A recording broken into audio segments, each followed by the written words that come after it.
Nasusulat hindi lamang sa tinapay na bubuhay ang tao, kundi sa bawat salita na nanggagaling sa bibig ng Diyos.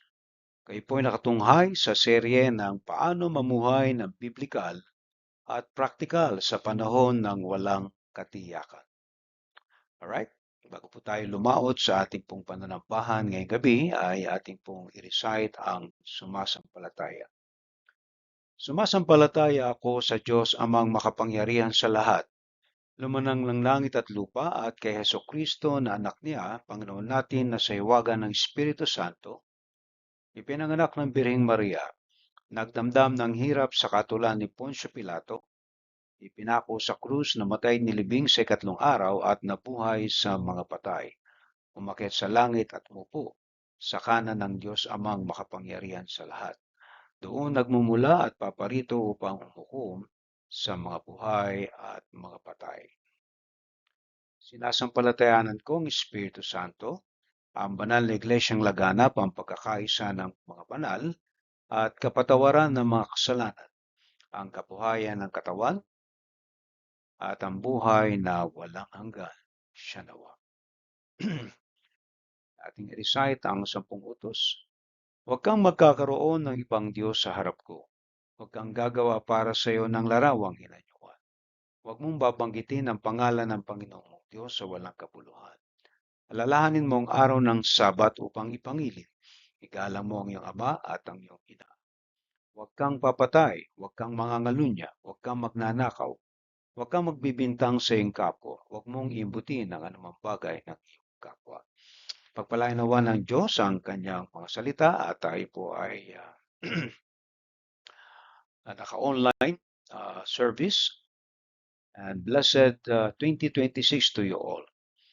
Okay, itong pagpasok ng panibagong taon na 2026 ay isa na naman panibagong hamon sa atin, ng ating buhay, kung paano tayo makasasurvive. But we are praying, itong year 2026 ay another year of God's direction o God's blessing for us. Right? So ano po ang ating paksa ngayong gabi? Ilaw, ikaw ay ilaw o ikaw ang ilaw ng mundo. O ikaw ang ilaw ng salibutan. Alright? So ito pong ating paksa ngayon. Ito po ay ikalimang bahagi o episode 5 ng ating pong serye. Nung nakaraan ay natalakay po natin ang pananampalataya sa gitna ng bagyo. Kung hindi pa nyo napapakinggan ito, yung ibang mga huli na dumating, at pwede nyo balikan. Nandiyan lang po sa YouTube yan. Pag-asa sa panahon ng kadiliman. Alright? Praktikal na pamumuhay ayon sa karunungan ng Diyos. At panalangin sa panahon ng pag-aalala. So, natalakay po natin last Sunday yan. Ano po? Titingnan po natin ito pong mga bahaging ito ng seryeng ito, mga episode, para po itong mga building blocks na ating pinagpapatong-patong hanggang ito ay magsama-sama at tumibay. At ito yung ating pundasyon ng buhay. At ikalima, makikita po ninyo na yung pananampalataya na established na, and then yung pag-asa natin, at then nabubuhay na tayo, at ngayon nagpapatuloy tayo sa panalangin na panahon ng pag-alala. At ngayon, narito na tayo sa ibabaw. Tinatawag na ikaw ang ilaw ng mundo. Okay? Ang ating layunin sa sermon natin o every Sunday sa bawat paksa at kabuuan nitong sharing ito ay palalimin ang ating pananampalataya at pag-asa ng mga mananampalataya. Hubugin at praktikal at banal na pamumuhay ay sa karunungan ng Diyos. Patatagin ang relasyon at pagkakaisa ng sambayanan ng Diyos. Ito po yung ating tatlong objective. Yung palalimin, hubugin at patatagin. PHP. Yan po ang purpose ng sharing ito na ating tinatalakay every Sunday. Okay? Ikaw ang ilaw ng mundo. Ang ating pong talata ay matatagpuan po natin sa Mateo chapter 5 verse 14 hanggang 16. Okay? Ating pong basahin. Kayo ang ilaw ng sanlibutan. Ang isang lungsod na nakatayo sa ibabaw ng burol ay hindi maitatago. Wala din namang taong nagsisindi ng ilaw at pagkatapos ay nilalagay iyon sa ilalim ng malaking takalan. Sa halip, inilalagay iyon sa talatang patungan upang matanglawan ang lahat ng nasa bahay. Gayun din naman, dapat ninyong paliwanagin ang inyong ilaw sa harap ng mga tao upang makita nila ang inyong mabubuting gawa. Purihin ang inyong Ama na nasa langit. Pagpalain nawa ng Diyos ang kanyang mga salita, tayo po'y tumulog sa panalangin at hilingin natin sa Panginoon sa gabing ito na tayo po ay bigyan ng Diyos ng pagkaunawa at laliman pa ang ating pagkaintindi sa talatang ito. Dakila naming Diyos, nagpapasalamat po kami sa iyong biyaya. Tunay nga po, Panginoon, na wala kaming magagawa kung wala ka. Salamat, Panginoon, sapagkat isa kami sa mga pinili mo na maging ilaw, tanglaw sa mundong ito. Kung saan lumalakad kami, Panginoon, sa liwanag mo at kaya kami ay nagiging tanglaw. Salamat po, O Diyos, sapagkat alam namin, Panginoon, na ang aming buhay ay iyong binabago at patuloy na nagbabago. Kaya, Panginoon, yung aming mga kapatid na nakatunghay ngayon, na nawa, O Diyos, ay ang kanilang mga ilawan ay patuloy na nagliliwanag. At ito po, Panginoon, ang aming patutuo. Kaya, samahan mo kami, Panginoon, nawa po ang aming mga ilawan ay patuloy na nagliliwanag sa gitna ng kadiliman. Hiniling po namin, Panginoon, ang patnubay ng iyong banal na Espiritu. Sa ngalan ni Kristo Jesus, na ikaw po magpapala sa bawat isa na nakikinig ngayong gabi. In Jesus' name, Amen. Alright? So, ito pong aklat ng Mateo ay sinulat ni Mateo sa po sa mga alagad ng ating Panginoon. Ano po? Isa po siyang dating maniningil ng buwis at siya ay tinawag ng Panginoon.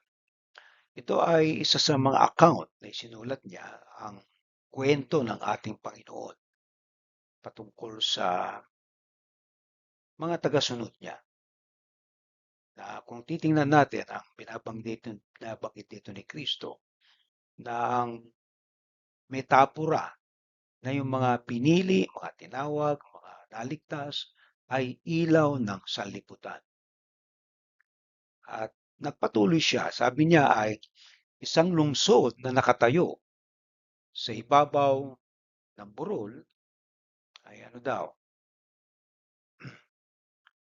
ay hindi maitatago. Oo nga naman. Kasi yung ilaw ay hindi tinatago yan. Yan ay inilalantad. Sa anong dahilan? Okay? Para maliwanagan yung nasa paligid niya. Verse 15. Wala din namang taong nagsisindi ng ilaw at pagkatapos ay nilalagay iyon sa ilalim ng malaking takalan. Sa halip, inilalagay iyon sa talagang patungan upang matanglawan ang lahat ng nasa bahay. You see? So ang purpose ng ilawan ay tanglawan ang lahat. Sapagkat kung ang lugar ay madilim at walang ilaw, lahat kayo ay talagang hindi alam kung saan pupunta. So ito po isang metapora na kung saan ay narito tayo sa mundo na ang mga tao ay walang liwanag. So tayo ay nagsisilbing mga liwanag sa mga tao. Naliligaw ng landas, nadidiliman ang buhay. At tayo ay nagiging patotoo sa kanila. Dahil tayo naliwanagan na, may ilaw na tayo ang mga nagsisilbing ilawan nila. Alright? Kaya pag nawala po yung ilaw na yan, madilim na. So yan po ay kumakatawan sa mga Kristiyano na binago ang buhay. At sila ay nagiging instrumento rin ng pagbabago. Kaya tayo ay tinaguri ang mga ilaw ng salibutan. Maliliit na ilaw tayo. Ang pinakamalaking ilaw ay walang iba kundi ang ating Panginoon. So, go back sa ilaw, ano po? Kasi di lahat ng liwanag para-pareho. Iba yung liwanag ng buwan at iba yung liwanag ng bituin. Alright? Yung bituin maliliit pero lalayo yan. Pero yung buwan, halos lahat naliliwanagan yan. At iba din naman ang liwanag ng araw. So magkakaiba, no? At tayo, bilang ginawa ni Kristo ng mga ilaw ng salibutan, may mga ilaw na talagang napakaliwanag. At merong mga ilaw naman na aandap-andap. So kaya titingnan natin kung paano tayo magliliwanag. Kung paano tayo magiging tunay na mga ilaw ng salibutan. Okay? At ito ay may mga practical na aral na ating mapupulot. Okay, sundan natin. Kasi nakita nating objective. Matanglawan ang lahat ng nasa bahay. So, ibig sabihin, sa isang pamilya, sa isang komunidad, sa isang barangay, sa isang bayan, sa isang bansa, yung mga taong nadidiliman ay para matanglawan. Okay? Verse 16. Gayon din naman dapat ninyong paliwanagin ang inyong ilaw sa harap ng mga tao. Ano ba yung ilaw na binabanggit yan? Ano? Walang iba kundi ang ating uri ng pamumuhay. Kaya upang makita nila ang inyong ano daw, mabubuting gawa. Papupurihan ang inyong Ama na nasa langit. So yung palang ating mga ginagawa ay isa po itong paraan para ang mga tao ay magpuri sa Diyos, magpasalamat sa Diyos. Kaya kung meron tayong mabubuting ginagawa, ay yung mga tao ay nagpapasalamat sa Diyos sapagkat sila'y natulungan sa anumang paraan. Okay? Hindi naman kinakailangan puro pera lagi ang tulong. Iba't iba uri ng paraan ng pagtulong kung saan ka pinasasagana ng Diyos. Kaya nga, bilang mga ilaw ng mundo, ano ba ang uri ng liwanag na meron tayo? Kasi kung ang ilaw natin, at ikukumpara natin yung ilawan ng, kasi tayo ngayon ay moderno na eh. Grabe yung mga ilaw ngayon, yung mga voltahe niyan, yung mga lumens niya, napakaliwanag. Unlike nung unang panahon, ilawan nila ay yung gasera, ilalagyan nila ng oil at yun ang nagsisilbing ilaw. Sa atin naman ay naimbento na nga sa modern science yung mga fluorescent, yung mga uh, iba't ibang uri ng mga brand ng mga ilawan ay merong matataas ang tinatawag nating voltahe niyan, mas maliwanag, mas malaking voltahe. Ngayon, medyo dim o konti lang ang ano niyan, voltahe ano. Ngayon, ah, sa ating ilaw, ano, balik tayo sa ating mga sarili bilang ilaw. At titingnan natin kung paano tayo magiging tunay na mga ilaw. Okay? Now, analyze natin yung talata. Ano daw po ang kahulugan ng pagtawag ni Jesus sa kanyang mga tagasunod bilang ilaw ng salibutan o ilaw ng mundo? Pinapahiwatig nito na ang mga tagasunod ni Jesus ay may responsibilidad na magbigay liwanag sa mundo sa pamamagitan ng kanilang pananampalataya at pamumuhay. Ang ilaw po ay sumasagisag sa katotohanan, kabanalan, at gabay na nagmumula sa Diyos na dapat makita ng iba upang sila'y mahikayat sa tama at mabuti. So, ibig palang sabihin, tayo ay ikinumpara sa mga ilaw. Okay? Nagsisilbi tayong sagisag ng katotohanan, kabanalan, at gabay. So yan po yung purpose natin bilang ilaw sa mundo. Kung kaya nga, kung tayo namumuhay sa katotohanan, hindi sa kasinungalingan, namumuhay tayo sa kabanalan, hindi sa kasalanan, namumuhay tayo sa gabay ng Diyos, hindi sa sarili nating diskarte, tayo ay nagsisilbing mga ilaw sa kanila at nakikita nila ang Diyos sa ating buhay. Bagamat napakahirap ng pagsunod kasi nga maraming hamon tayong kinakaharap. Pero tandaan natin na anuman ang ating pangangailangan, nagliliwanag ang ilaw natin kasi kasama natin ang Diyos. Kasama natin si Kristo. Kaya ang ilaw natin ay patuloy na nagliliwanag. Kaya nga pag tayo ay nawalan na ng pag-asa, no? Yun ang matindi. Ang ilaw natin ay kumbaga umaandap-andap at hindi na siya magliliwanag. Wala nang silbi. Alright? Kaya napakahalaga yung ating pamumuhay ay patuloy na nagliliwanag na tayo ay patuloy na ah, pinupuno ng ng kapangyarihan, pinupuno ng biyaya. Kasi kung walang kapangyarihan, biyaya ang Diyos sa atin, napaka-imposible na tayo ay magliwanag ang buhay. Amen po. Kaya ang pagsamba po natin, hindi lamang tuwing Sunday, araw-araw po yan. At dito, kapag araw-araw tayong nakakapakinig ng salita ng Diyos, ang liwanag natin araw-araw hindi namamatay yan. Okay? Merong mga ilawat na tuwing Sunday lang napupuksan. Ibig sabihin, pagdating ng Lunes hanggang Sabado, patay sila. Ay, anong silbi niya?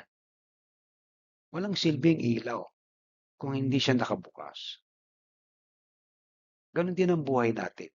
Walang silbi ang buhay natin kapag hindi tayo nagliliwanag. Alright? Kaya tayo ay nagiging instrumento ng Diyos. Okay, next.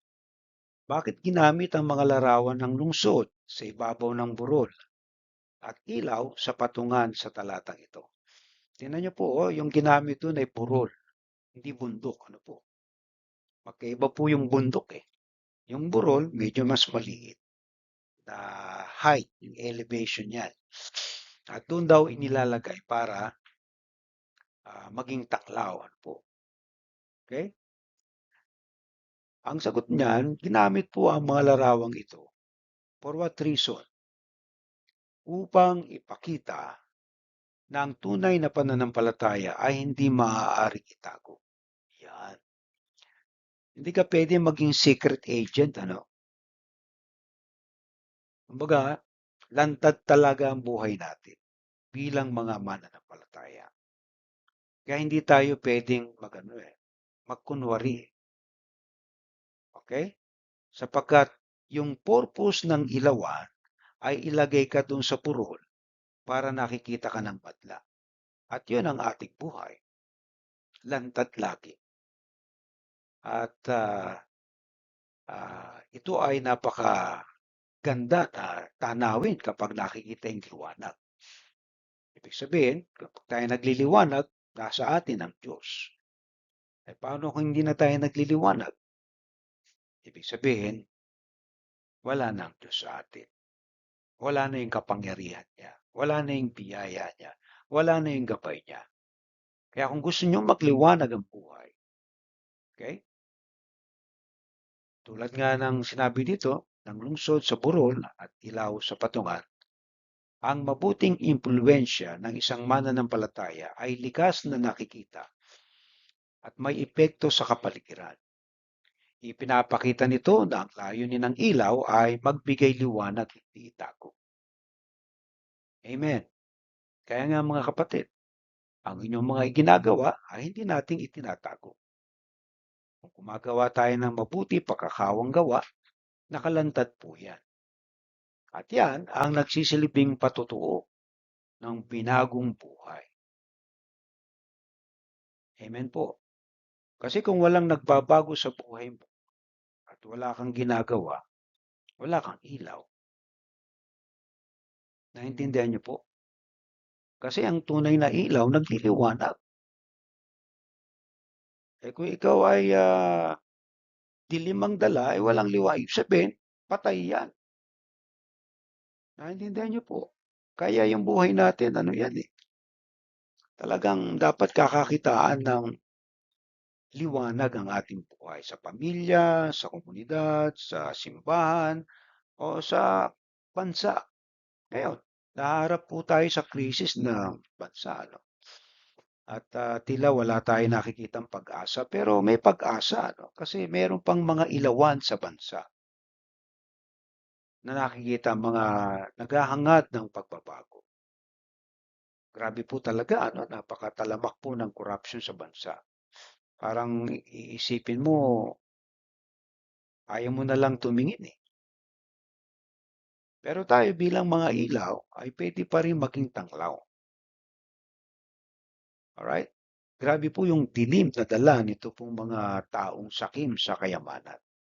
Pero tayo, bilang ilaw, pwede pa natin tanglawan yung iba na meron pang pag-asa kasi ang Diyos ay kasama natin. Kaya hindi tayo nagtatago. Ano po? Kundi tayo ay patuloy na nagliliwanag, nagiging inspirasyon pa rin sa iba, gumagawa pa rin ng tama, ng mabuti, kung doon sa kaya natin na magawa. Alright? Ikatlo, ano daw yung layunin ng paggawa ng mabuti ayon sa talatang 16? Ayan. May purpose yung paggawa ng mabuti. Ang layunin po ng paggawa ng mabuti ay hindi upang purihin ang sarili, kundi upang luwalhatiin ang Diyos. Kapag nakita ng mga tao ang mabubuting gawa ng mga mananampalataya, sila po ay nahihikayat na purihin ang Ama sa Langit. Kahit ang Diyos ang sentro ng pinagmumulan ng lahat ng kabutihan. So, hindi po sa atin.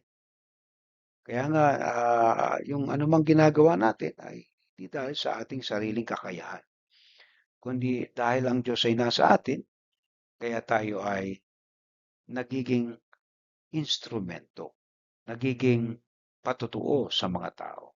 At sila naman ay talagang naiinganyo na lumapit sa Diyos kasi may ginagawa ang Diyos sa buhay mo eh. Nagbabago ka eh. Dati, kuripot ka, ngayon galante ka na. Dati, chismosa ka, ngayon iba nang chinichismis mo.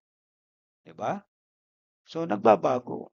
At yan ay nakakainganyo sa mga tao na sundan ka kasi may kakaiba sa iyo eh. Naliwanag eh. Ewan ko lang kung tinatanong nyo sa sarili nyo kung nagliliwanag ba ang buhay nyo. Kasi kung ang buhay mo ay hindi nagiging liwanag, meron tayong malaking problema. Baka yung ilawan natin ay kulang sa gatong, ano? O baka kulang sa laman. Walang pagkakaiba sa ano yan, yung gasera na nilalagyan mo ng, iba nilalagay oil, iba nilalagay gas. Kapag nawala na ng laman yan, hindi na magliliwanag yan. Naintindihan niyo po? Parang tayo rin. Kapag walang laman, hindi tayo magiging patotoo. Kaya nga napaka-imposible na hindi tayo magliwanag.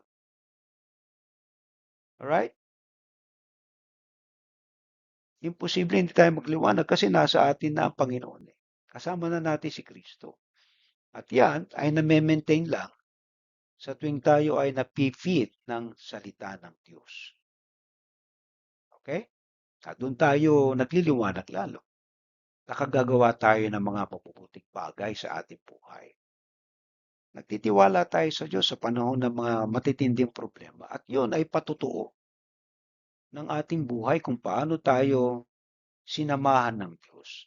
Kaya pag nakita nila yung ganong uri ng patutuo, na-attract sila at nagtatanong sila sa buhay mo. Ano ba yung sikreto? Ay wala naman tayong ibang sikreto, hindi na lihim eh. Ang sikreto, si Kristo ang nasa buhay natin.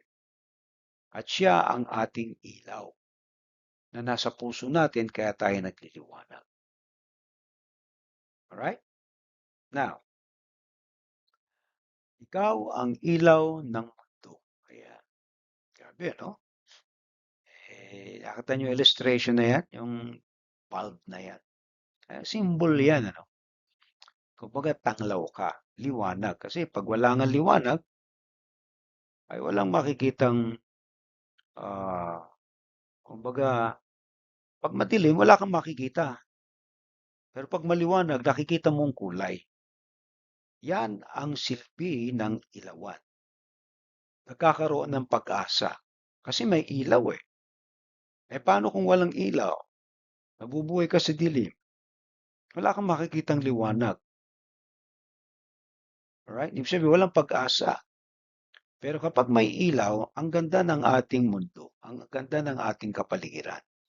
Nakikita natin na merong magagandang bagay na ginawa ang Diyos. At yan ay because of ilaw.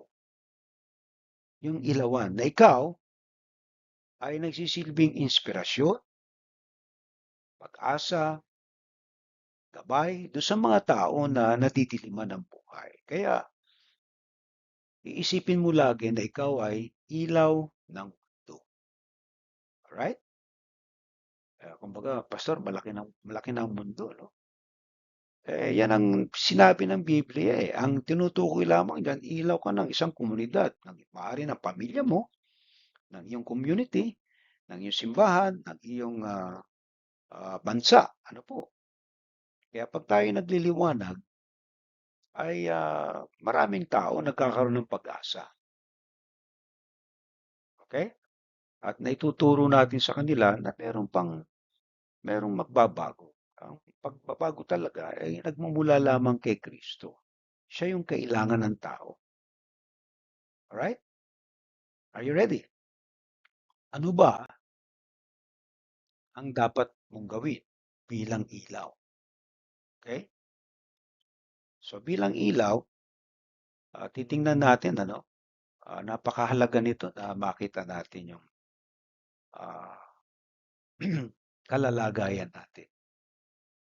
Ano ba yung dapat mong gawin? Una, mamuhay bilang mabuting halimbawa. Paano kaya tayo magiging mabuting halimbawa sa iba? Ito yung tanong na kalimitan ay ah, hindi magandang ihemplo eh. Kaya yung mga tao nagsasabing simba na simba tapos nagmumura. Ano ba yan? Pala simba tapos yung pala ganun. So, yung mamuhay ng bilang mabuting halimbawa, ano ba yon?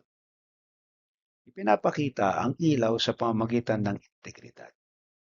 Yung meron kang integridad sa puso mo o katapatan at mabuting asal sa araw-araw. Kasi ang integridad ay dito nasusukat yung ating pagkatao eh. Yung mga tinatawag natin mga honorable dyan sa Kongreso, wala nang integridad yan. So, ibig sabihin, yung kanilang mga ilawan, talagang patay. Mga turing nga sa kanila, mga magnanakaw na nga eh. Walang integridad, walang katapatan sa kanilang mga tungkulin bilang mga kinatawan ng kanilang mga distrito. Okay? Mabuting asal, ano? Grabe, ano? Kung iisipin natin, no?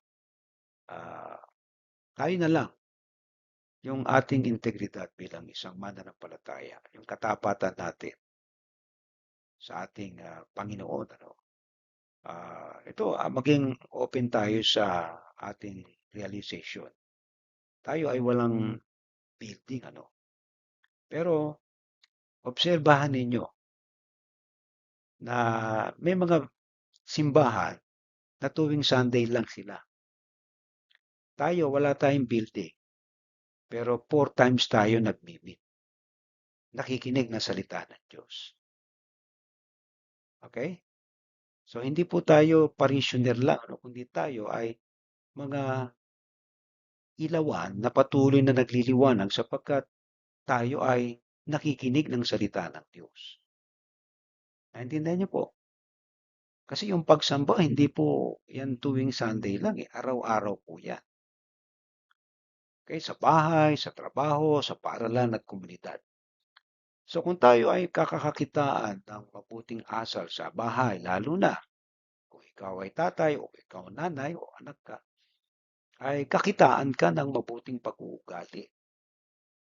Okay?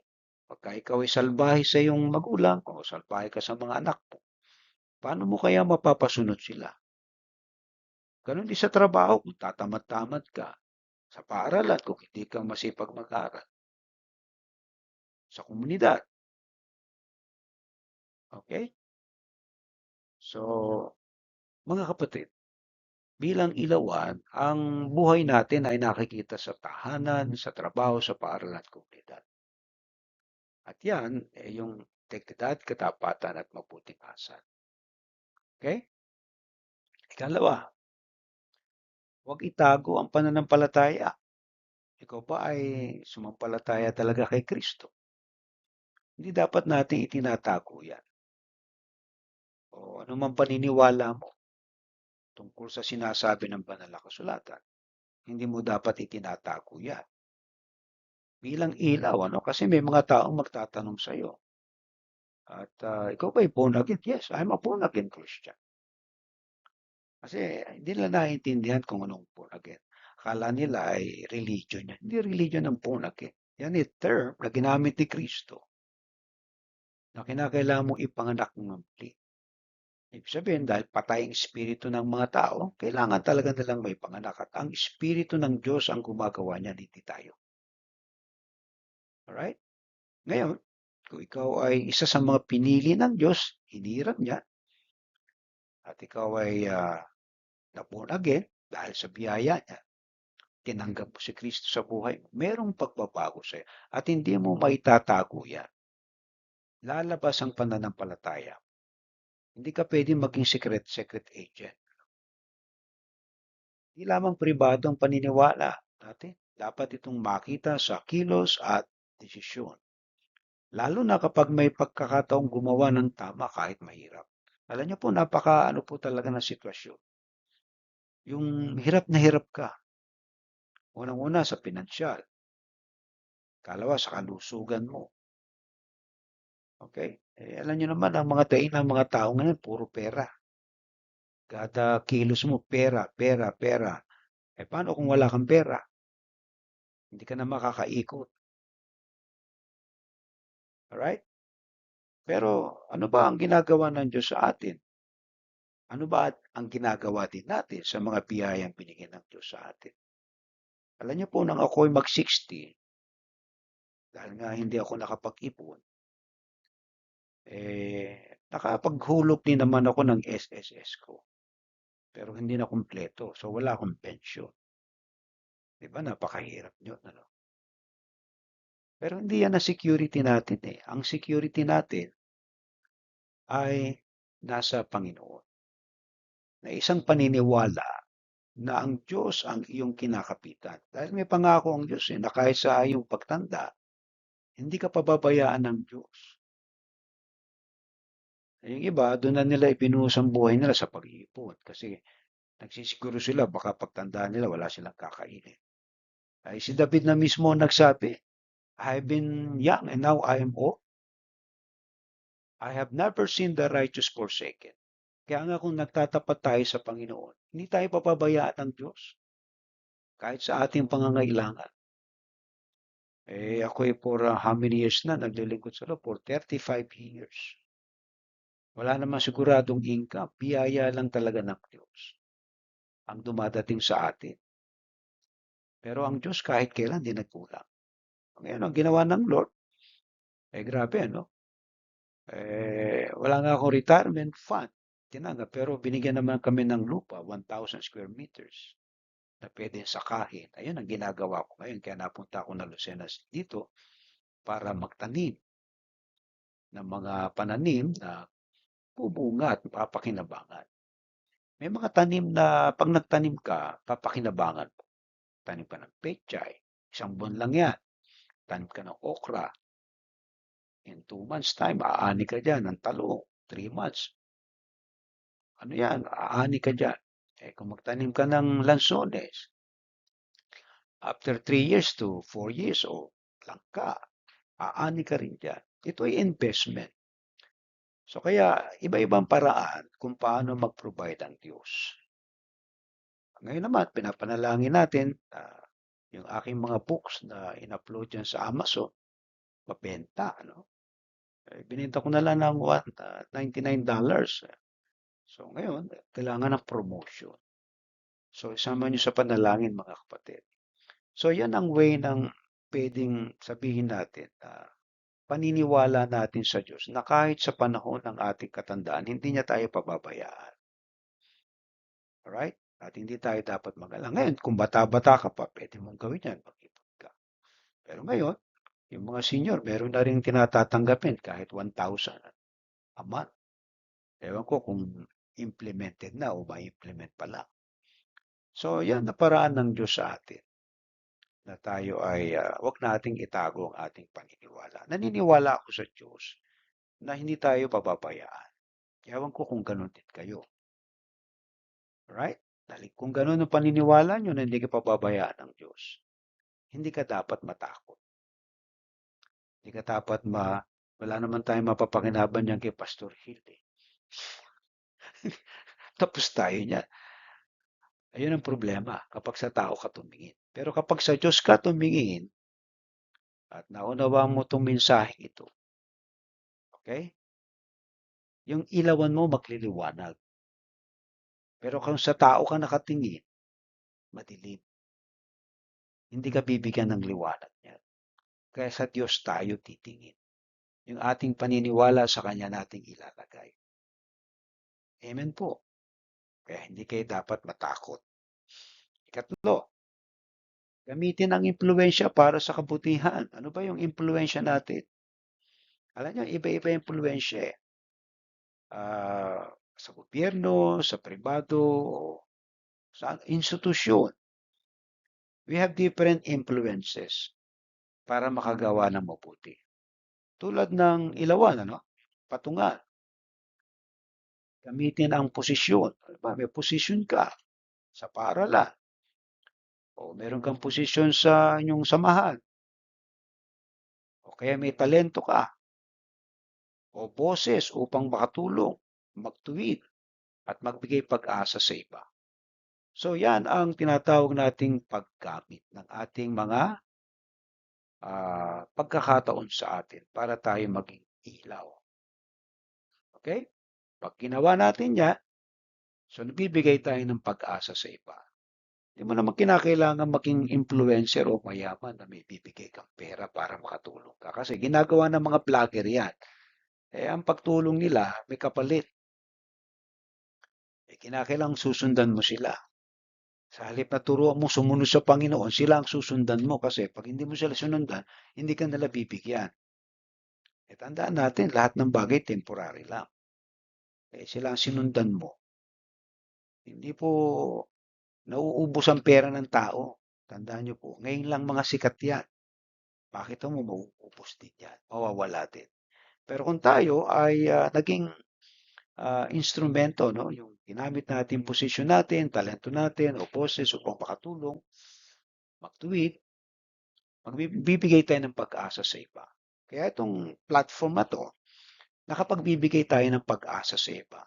Ito yung posisyon na ako'y meron ngayon. Gift ng Diyos yan eh. So, hindi ko pwedeng pabayaan yan. Yan ay aking inaalagaan, kinukultivate para maging tinig. Imagine mo, for how many years? Lagi akong nasa ere, lagi nasa social media. Alright? So, inaano nga ako ni Meta na magbayad na ako para ma-verify yung aking badge. Kaya lang, I try to make it possible na wag muna. No? Kasi yung followers ko, nasa 2,000 pa lang. Bago ka ma-monetize niyan, kinakailan may 5,000 ka. Inaaya nga niya ako magparami ng ano, pero as the Lord na leads, so, bahala na ang Diyos dyan. Kung may mga taong makikinig, kung pinapasa nyo itong video ito, at sila'y makadinig ng pag-asa, may pwede pa palang magandang mangyari. Ano? Okay? So, bilang ilaw, so nagbibigay tayo ng pag-asa na makatulong tayo, magtuwid doon sa mga tao. Okay? Doon sa kakayahan na meron tayo. Hindi mo kinakailangan maraming pera, payaman, pero kailangan natin din yan.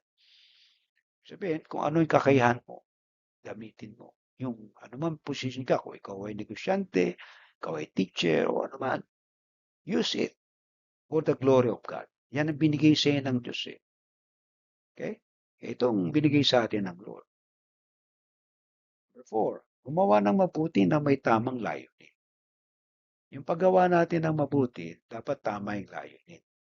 Minsan, yung mga gumagawa ng mabuti, mali naman yung layunin para sa kanilang kapakinabangan naman.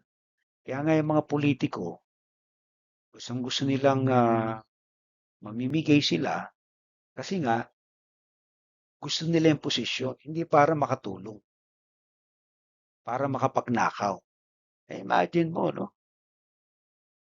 Sa matagal na palang ginagawa sa Kongreso yan. Dami na nilang ninakaw. Kaya nag-aagawan sa posisyon. Kasi may pera. Kaya tayong mga Pilipino, para tayong nauto. Uto-uto. Bigyan ka lang ng 500, boboto mo na.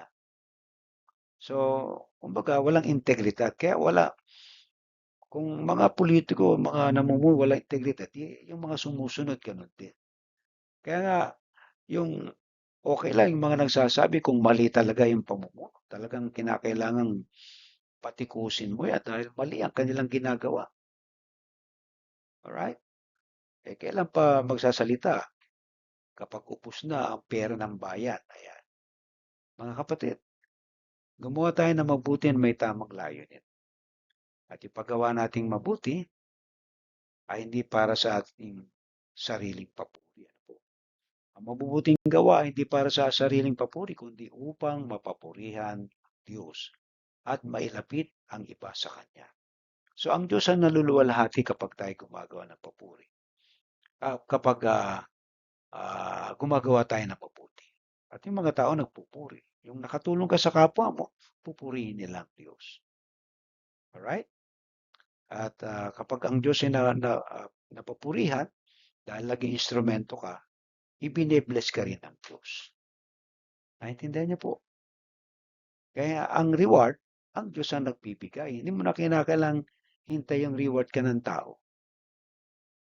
Okay? Kasi ang Diyos ang nagagantimpala. So, yun po ang pwede natin gawin. Okay? Kalima, maging liwanag sa madilim na sitwasyon. Paano ba tayo magiging liwanag? Alright? Kaya nga, kung sa ilawan niya, lagi naka-on.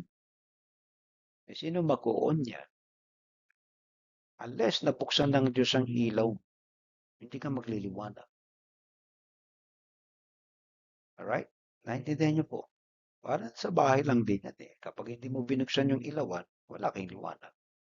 So you have to decide, kailangan mo magpasya na buksan ang ilawan mo.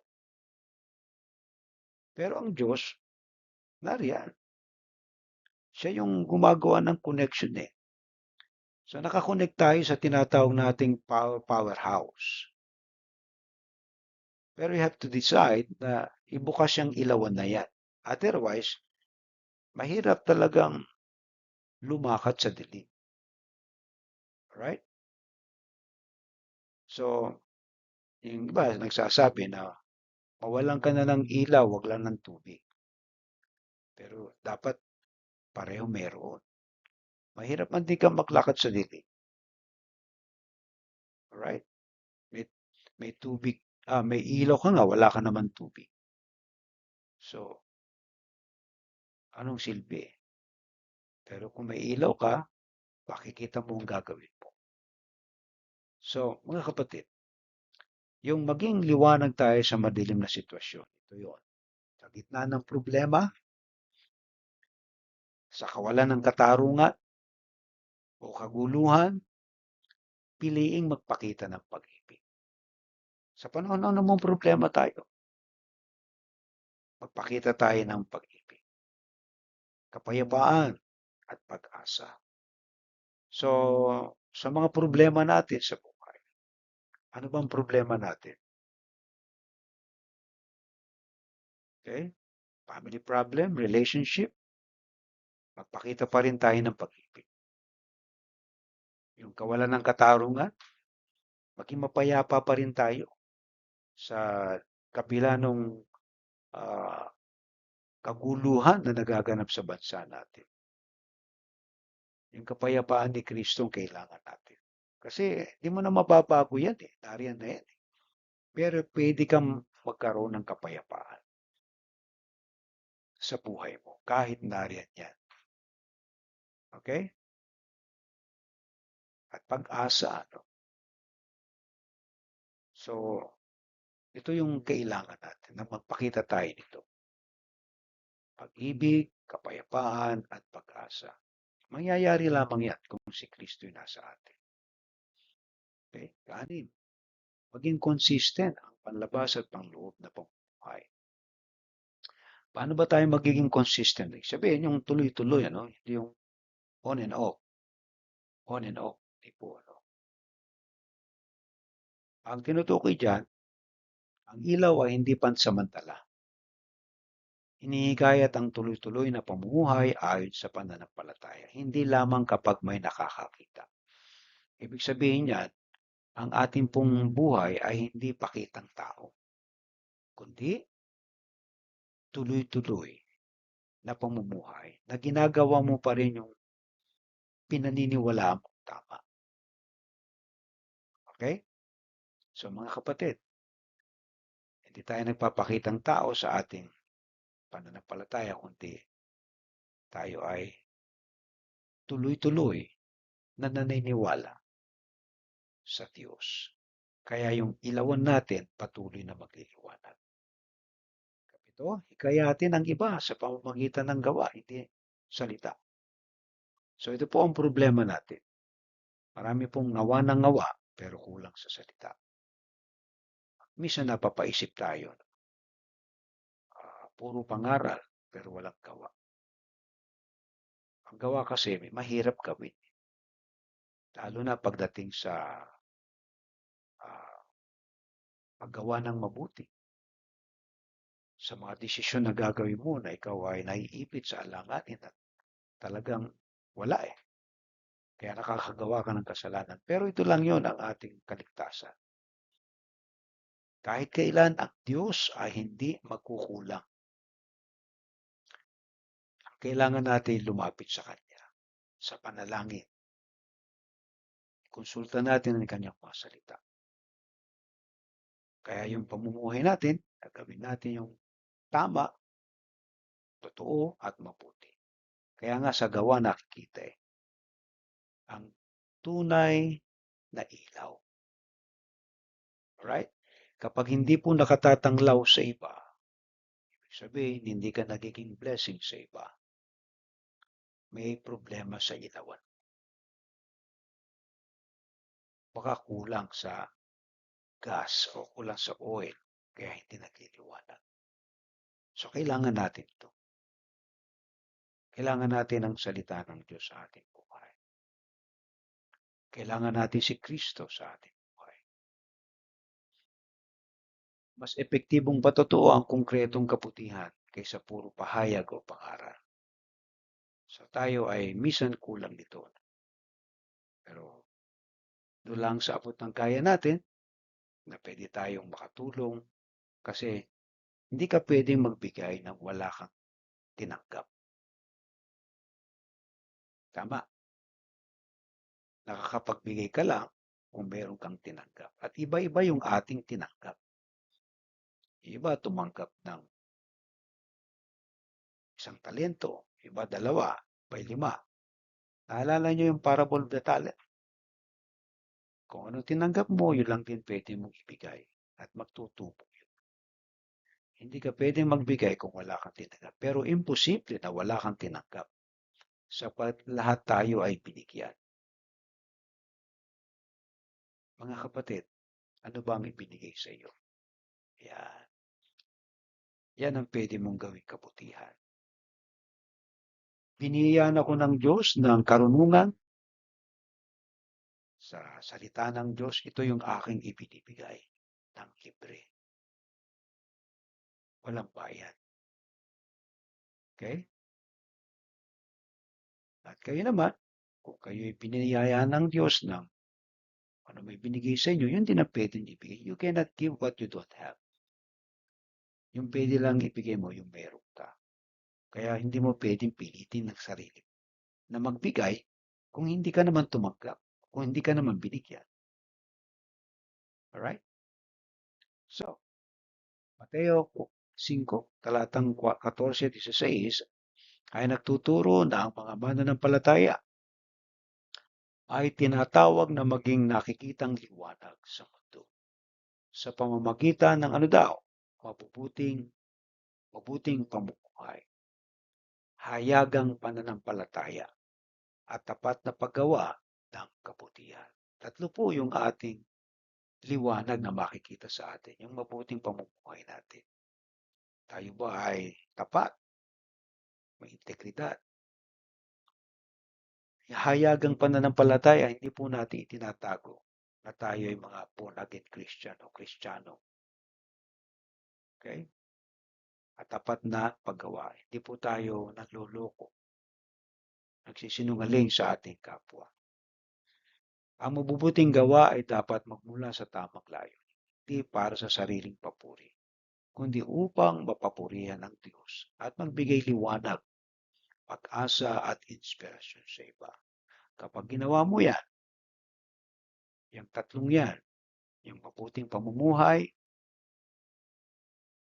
hayag na pananampalataya at paggawa ng kabutihan, may mga tao na magpupuri sa Diyos. At ang Diyos ay napaparangalan dahil sa iyo. Ang ilaw mo ay nagliliwanag.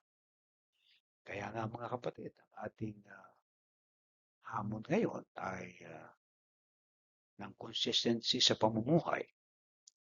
Mahirap panatilihin ang integridad at mabuting asal sa lahat ng pagkakataon, lalo na kapag walang nakakakita o kapag may personal na kapalit ang paggawa ng tama. Ang hamon ng lakas ng loob sa hayagang pananampalataya. Hindi madaling ipakita ang pananampalataya sa salita at gawa. Sa gitna ng takot sa panghuhusga, okay? Pagtutol o pag-iwas ng iba. Okay? So kapag yung pananampalataya mo ay tinatanggihan, so napakahirap. Ano po? Pero ito'y hamon sa atin. Hindi natin pwedeng itago ang ating ilaw. Lagi po yan nakikita. Kaya pag nakita ka at ang ilaw mo'y aandap-andap, may problema ka. So paano tayo magliliwanag ang ilaw? Kailangan mo ng salita ng Diyos sa buhay. Kailangan mo si Kristo na talagang siya ay, yung presensya niya ay nasa iyo para lalo kang magliwanag. Amen po. Yung pagsunod natin sa Kanya. Lo, ang hamon ng tamang motibo sa paggawa ng mabuti. Isang pagsubok ang gumawa ng mabuti nang hindi naghahangad ng papuri, pagkilala o personal na pakinabang. Mahirap po yan. Okay? Kasi kung gagawin, wala naman akong pakinabang. Isa pong pagsubok yan. Pero kung gumawa ka ng mabuti sa iyong kapwa, na wala kang hinihintay na kapalit, ang Diyos ang magbibigay ng gantimpala sa iyo. Okay? At ginawa mo yan para sa kaluwalhatian ng Diyos. Ang Diyos ang nagbabalik kung ano ang ginawa para sa iba. Amen. So, ano ba dapat, mga kapatid? Pagiging ilaw ng silibutan ay nangangahulugang mamuhay ng may integridad at pananampalataya na nakikita sa gawa. Hindi para sa sariling papuri, kundi upang sa pamamagitan ng kabutihan mo, ang iba ay maakay na magpuri sa Diyos. Kaya yung buhay po natin, mga kapatid, na dapat nagliliwanag. Okay? Ngayon, kung hindi nagliliwanag yan, malaki po ang problema natin. So, kung di tayo nagliliwanag, aandap-andap ang ilawan natin, kinakailangan natin ng oil o gas. Eh, saan tayo kukuha niyan? Sa Panginoon. Sa pakikinig ng salita ng Diyos. Sa pag-aaral ng salita ng Diyos. At kapag tayo nakikinig, nag-aaral, ay doon tayo napupuno. At ito yung ating magiging buhay hanggang magliwanag tayo. Sana ay meron po tayong natutunan ngayong gabi at may pamuhay po natin yung mga practical na aral na ating pong naisalansa sa mensaheng ito. Alright? So, kung kayo po yung napagpala, ay pwede po kayo magbigay ng tithes and offering. So, yan po ay bahagi ng ating pananambahan sa Diyos. So, mga kapatid, I've been trying to, nung mga nakaraang isang taon, siguro 1 year na yata yan, na hindi tayo nagpataw ng tithes sa mga scholars natin kasi gusto kong matuto kayo. Kaya lang, iilan lang ang natuto. Wala talagang nagbibigay ng tithes and offering. So, loobin ng Diyos, itong pagpasok ng taon na to, ay tuturuan natin mga scholar na magbigay ng tithes. So, yung tithes nyo, magagaling doon sa allowance nyo. Amen ba? Kasi, wala eh. Walang kusa. Alright? So, mga kapatid, uh, we need church fund. Okay? So, paano mangyayari yan? So, ano man maibibigay nyo, yan po ay nakakatulong po sa uh, pangangailangan ng ating pong gawain. Ang pastor nyo ay para makapagpatuloy yan. So, dahil wala po talagang support ang pastor. Biyaya lang ng Diyos. Ang support niya ay allowance din na kung titignan nyo, talagang church ang magsusupport sa kanilang pastor para yan ay mabuhay. Pero ito lang po yun. Hindi ko rin inaasahan. Ako'y sa Diyos umaasa. At yung sa gabay ng Diyos na magkaroon ng maliliit na business na pwedeng pagkakitaan. Kaya nga po itong mga engagement na ginawa ko ngayon para mabuhay ay ayun, nagsimula po tayong magsaka. Alright? Pero hindi pa tayo umaani po.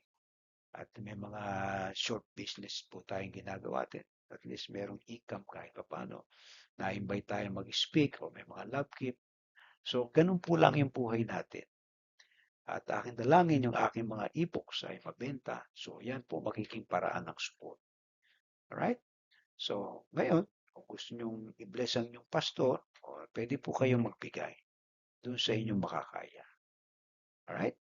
So, tayo po yung manalangin. At pagpasalamat sa ating tithes and offering. Salamat po, dakilang Diyos, sa gabi ito. Ikaw po magpapala sa aming mga kapatid, Panginoon, na magbibigay at naway na pagpala sila ng mensahe ko. Ito po ang aming dalangin sa ngalan ni Kristo Jesus. Amen. Alright, awit-awit po natin ang pangwakas na panalangin at bendisyon. Praise God from all blessings flow. Praise Him, all creatures here below. Praise Him above, ye heavenly hosts. Praise Father, Son, and Holy Ghost. Amen. Pagpalain ka nawa at ingatan ni Yahweh, kahabagan ka nawa at subaybayan ni Yahweh, lingapit ka nawa at bigyan ng kapayapaan ni Yahweh. Tatlo pong Amen. Amen. Um,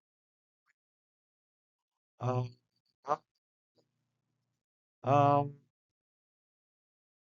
Magandang gabi sa inyo lahat. Umayo kayong payapa at ihanda ng Diyos sa kinabukasan. God bless you po. See you po on next Sunday. And then on third Sunday ay meron po tayong sama-sama, ano po, General Assembly po natin, Thanksgiving, Communion sa Jesus Cares, ano po. Okay, God bless you po.